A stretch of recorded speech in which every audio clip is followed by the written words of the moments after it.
Please subscribe to our YouTube channel. Like and share this video. అసలు పంచాంగం అంటే 5 అంగములు అని అర్థము. పంచ అంగములు, పంచానాం అంగానాం సమాహారః పంచాంగం అన్నారు. ఏమిటి పంచాంగము?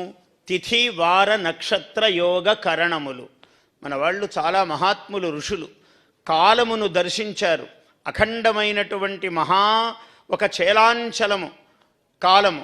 ఎవరూ కొలవలేము, ఎవరూ ఇంతింతని చెప్పలేము, కానీ చెప్పాలి. అటువంటి కాలమును మహాయుగాలుగా, యుగాలుగా, సంవత్సరాలుగా, అయనములుగా, మాసములుగా, పక్షములుగా, తిథులుగా, ఘడియలుగా, నిమేషములుగా ఇలా రూపాన్ని దిద్దారు కాలం. ఉగాది నాడు ప్రత్యేకముగా కాలపురుషుడే కదా సర్వస్వం ఈ ప్రపంచంలో.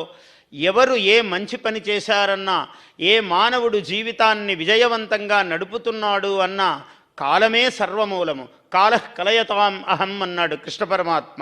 కలయతాం అంటే లెక్కలలో నేను కాలమును అన్నాడు.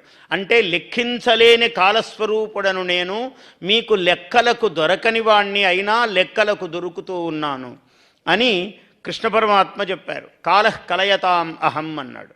అట్లా అటువంటి కాలమును పూజించటమే ఉగాది నాటి ఒక ప్రత్యేకమైనటువంటి కార్యక్రమం. ఏమిటయ్యా? తిథేశ్చ శ్రియమాప్నోతి, తిథిని పాటించటము ద్వారా ఐశ్వర్యము లభిస్తుంది అన్నాడు. వారాత్ ఆయుష్యవర్ధనం, ఏ వారములో ఏ పని చెయ్యాలి, మంగళవారము కొన్ని పనులు చేయొద్దయ్యా అన్నారు, ఆదివారము కొన్ని చెయ్యొచ్చు అన్నాడు, బుధవారము కొన్ని చెయ్యి అన్నారు. ఇలా వారాల నియమాలు ఎందుకంటే నీ ఆయుస్సు పెరగడానికి నాయన అన్నారు. ఎందుకంటే మానవుడు వివేకవంతుడు, ధార్మికుడు కదా, పశుప్రాయుడు కాదు మానవుడు. అందువల్ల ఈ జ్ఞాన సంపద అంతా మనకు ఉన్నది మానవులకు. తిథేశ్చ శ్రియమాప్నోతి వారాత్ ఆయుష్యవర్ధనం నక్షత్రాత్ హరతే పాపం, నక్షత్రమును పాటించటము వలన పాపము హరించిపోతుంది అన్నాడు. యోగాద్ రోగ నివారణం, యోగమును పాటించటము వలన రోగములు దరిజేరవు మానవుడికి అన్నారు. అట్లనే కరణాత్ కార్యసిద్ధిశ్చ, కరణమును పాటించటము వలన ఏ మనిషి ఏ పనిని తలబెడతాడో అటువంటి కార్యము సిద్ధి ఏర్పడుతుంది అని అన్నారు. కరణాత్ కార్యసిద్ధిశ్చ, ఇటువంటి విశేషములు కలిగినదే పంచాంగము.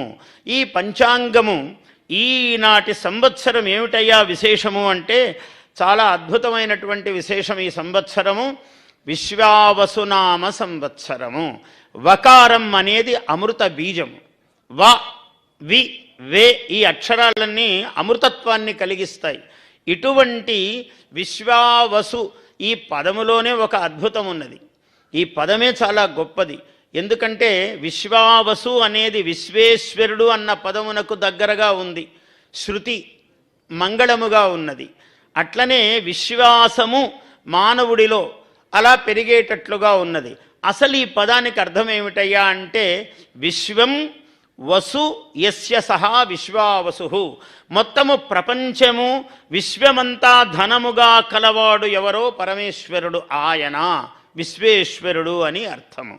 ఇంకొక అర్థం ఏమున్నది అంటే విశ్వేషాం జనానాం వసు అంటే ప్రజలందరికీ ధనము, ప్రజలందరికీ ధనము సంప్రాప్తించేటువంటి ఒక అద్భుతమైనటువంటి ఘట్టము ఈ విశ్వావసునామ సంవత్సరం. ఇటువంటి విశ్వవసు కావాలి. విశ్వావసు ఎందుకయిందయ్యా దీర్ఘము అంటే మన జ్ఞానులు ఎంత గొప్పవాళ్ళు అంటే మన భాషలో ప్రతి పదము కూడా ఇది ఇలాగే ఉండాలి, అలాగే ఎందుకు ఉండాలి అంటే నీకు మానవుడికి ఆనందము ఐశ్వర్యము కలగాలి కాబట్టి. విశ్వస్య వసురాటోహో అని పాణిని మహర్షి సూత్రం చెప్పాడు. అంటే వసు రాట్ అనే శబ్దములు పరమైనప్పుడు విశ్వ అనే శబ్దమునకు విశ్వా అని దీర్ఘం వస్తుందయ్యా అన్నాడు మహర్షి. అందువల్ల విశ్వావసు అయిందది. విశ్వవసు కావలసిన పదం అంటే ఐశ్వర్యము యొక్క దీర్ఘిమ, ఐశ్వర్యము చాలా పొడవుగా అయ్యేటువంటి సంవత్సరము. Please subscribe to our YouTube channel. Like and share this video.